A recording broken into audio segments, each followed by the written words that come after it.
Dalam film pendek ini, kami akan membawa Anda untuk bisa melihat gereja yang ada di 3 provinsi yang berbeda. Kami akan menunjukkan bentuk bangunan gereja memiliki ciri khas yang masing-masing di setiap daerah.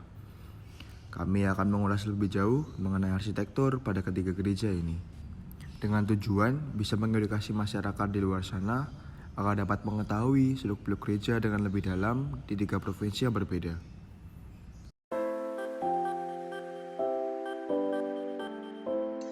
Dahulu pada tahun 1960, para umat gereja Santo Alfonsus Sunandan masih mengikuti misa di Gereja Melati dan Gereja Jetis. Lalu di tahun 1961, Budaya Karitas didirikan di wilayah Dusun Nandan. Semakin lama umat Katolik menjadi banyak, dan akhirnya Budaya Karitas mendirikan kapel sementara pada tahun 1969. Karena umat Katolik berkembang pesat, jadi di tanggal 1 Agustus 1981 muncul gagasan pembuatan gereja di tanah dekat Budaya Karitas. Akhirnya rencana itu baru dilaksanakan pada tanggal 31 Juli 1988. Tanah lokasi gedung gereja dibersihkan bersama-sama oleh umat Stasi Nandan sehingga peletakan batu pertama bisa dilakukan. Pembangunan dilaksanakan dengan 3 tahapan. Tahapan pertama dimulai dari Juli 1988 hingga 31 Desember 1989 meliputi fondasi, tiang, dinding, dan atap.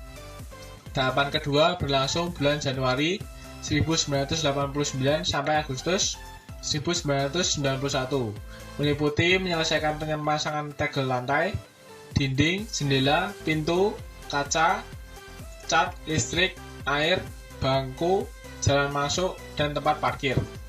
Dan tahapan terakhir pada bulan Maret 1992 sampai Maret 1994 meliputi penyelesaian pemasangan kaca, plafon, gedung utama, WC, penataan panti imam, menyempurnakan pengecatan, penataan taman, penataan tata lampu, dan pembuatan patung Santo Alfonsus.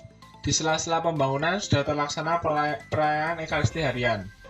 Gedung gereja diresmikan oleh Bupati Daerah Tingkat 2 Sleman pada tanggal 1 Agustus 1996 dan diberkati Romo Administrator Keuskupan Agung Semarang Harjoyo PR. Lalu pada tanggal 1 Agustus 2012, Stasi Santo Alfonsus resmi menjadi paroki melalui surat keputusan dari Keuskupan Agung Semarang. Gereja ini berbentuk piramida dan menghadap bagian timur. Pada bagian depan gereja terdapat patung Santo Alfonsus yang menghadap bagian timur. Terdapat anak tangga sebelum memasuki dalam gereja. Terdapat 2 pintu besar sebagai pintu masuk utama gereja. Ada pula banyak jendela yang dipasang sebagai sirkulasi udara gereja. Pada pucuk gereja diberi salib sebagai penanda gereja. Bagian dalam didominasi warna putih. Ada ruangan gamelan serta patung Yesus pada bagian kiri, lalu di bagian kanan ada tempat gor serta patung Bunda Maria. Di bagian altar ada meja altar, tabernakel, dan mimbar. Di bagian atas altar terdapat lukisan tentang peristiwa kehidupan Yesus. Terdapat 20 pilar berbentuk lingkaran serta ventilasi. Kursi-kursi ditata menghadap altar. Terdapat 3 pintu untuk umat keluar dan setiap lorong diberi lampu, dan pada bagian atas gereja ini sekarang diberi kain sebagai pengindah gereja dan diberi 20 lampu untuk penerangan.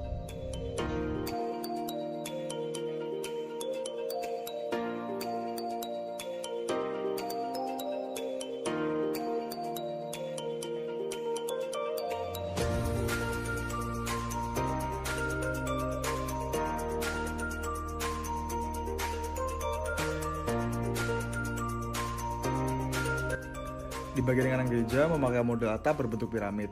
Lalu tahun 2017, bagian ini ditambahi atap tambahan serta diberi penerangan. Di bagian pojok terdapat ruang UKS, kursi-kursi diatur menghadap altar, dan ditambahi TV sebagai proyektor. Bangunan sisi kanan gereja mencakup area WC, taman, pasturan, dan bangunan Joglo Antonium. Di bagian utara juga terdapat taman doa dengan patung Bunda Maria di tengahnya.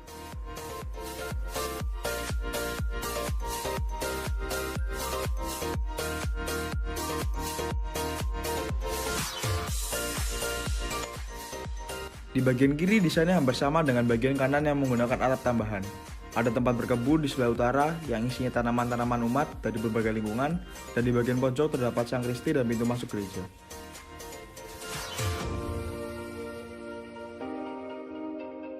Paroki Pamulang, Gereja Katolik Rasul Barnabas, berkedudukan di Kecamatan Pamulang, Kota Tangerang Selatan, Provinsi Banten, di Jalan Muhammad Toha nomor 3, Ciputat Parung, Pondok Cabe Udik.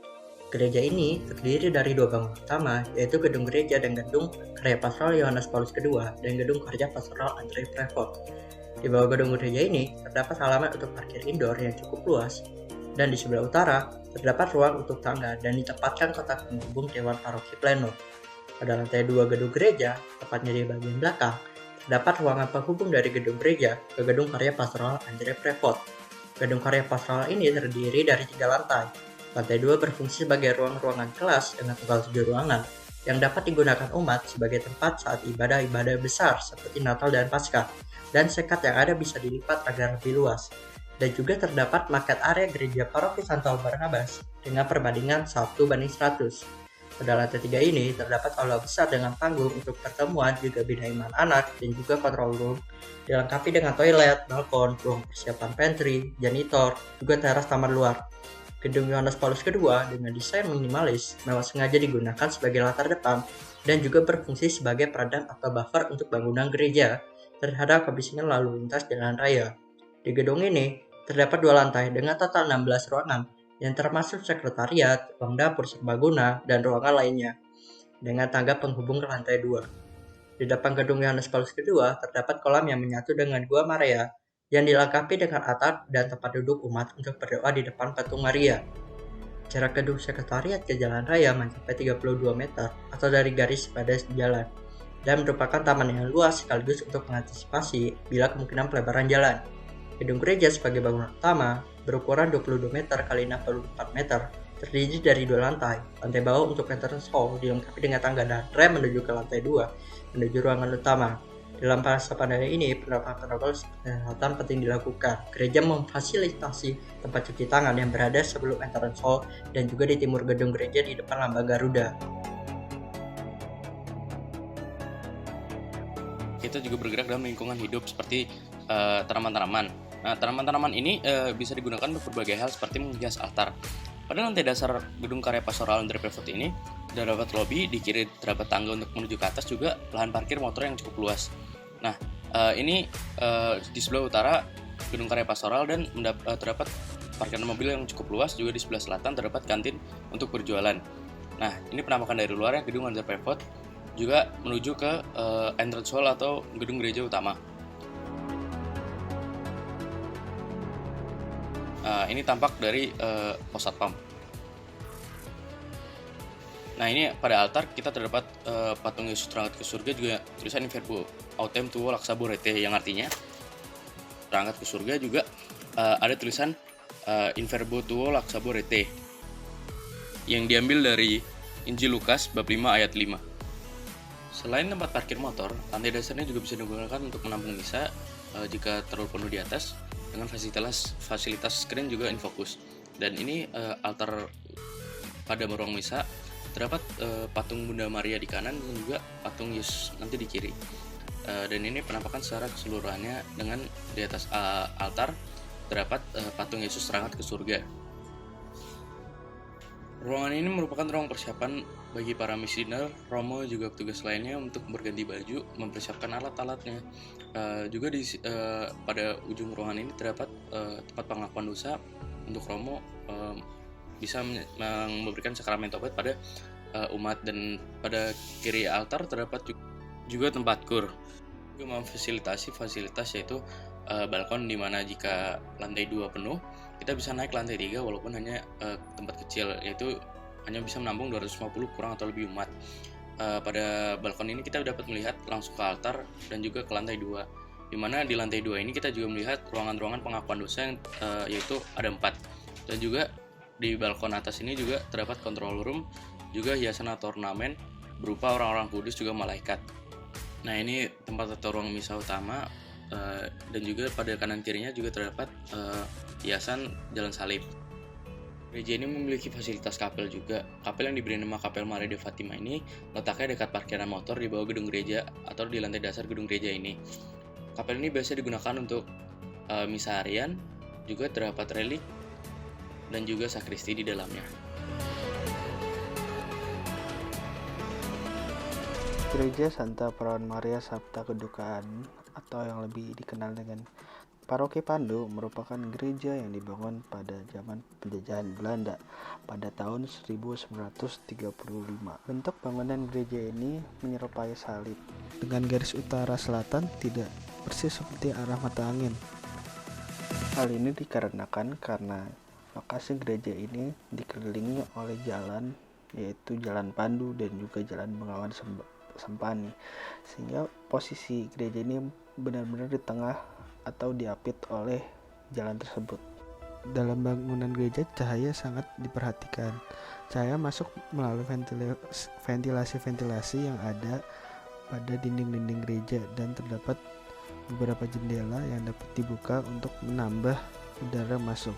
Namun saat ini, seiring berkembangnya zaman, gereja ini setelah dipasangi beberapa AC untuk menambah umat agar semakin nyaman dalam mengikuti perayaan Ekaristi. Pada bagian tengah bangunan gereja, terdapat bangunan lagi ke atas yang berbentuk kerucut. Di dalam sana terdapat sebuah lonceng yang biasa dibunyikan pada saat jam 6 pagi, jam 12 siang, dan jam 6 sore untuk menandakan doa malaikat Tuhan. Karena gereja ini dibangun pada zaman penjajahan Belanda, gereja ini merupakan salah satu warisan atau budaya yang dilindungi oleh pemerintah. Salah satu bangunan yang dilindungi atau yang termasuk dalam bangunan yang pertama adalah aula yang terletak berseberangan dengan gereja. Karena situasi pandemi COVID-19 dan wilayah Gereja Pandu termasuk dalam zona merah selama akhir-akhir ini, sehingga kami tidak dapat menampilkan visual secara lebih detail karena keterbatasan akses masuk ke dalam gereja ini. Dalam kompleks gereja ini terdapat gedung pastoral, terdapat sebuah kapel adorasi. Di sana tersimpan sebuah monstran dan sakramen Maha Kudus. Sebelum pandemi, kapel tersebut menyelenggarakan sekali misa dalam setiap minggu untuk mengganti sakramen Maha Kudus. Namun untuk misa harian biasa tetap dilaksanakan di bangunan gereja. Selain ini terdapat sebuah kebun kecil dan juga kolam. Kolam lainnya terdapat di Gua Maria di sebelah kanan bangunan gereja. Di sana terdapat Gua Maria dan juga kolam ikan yang dapat diakses oleh umum, sedangkan kolam ikan yang di dalam lingkungan pastoral tidak boleh diakses secara umum. Nah, dari film tadi, bersama-sama kita dapat melihat perbedaan arsitektur dari gereja satu dengan gereja lainnya. Kita harus berani mendalami keunikan gereja yang ada di wilayah kita. Semoga film ini bisa menjadi contoh bahwa gereja-gereja yang ada di Indonesia memiliki bangunan yang khas dan memiliki maknanya masing-masing. Terima kasih, Tuhan memberkati.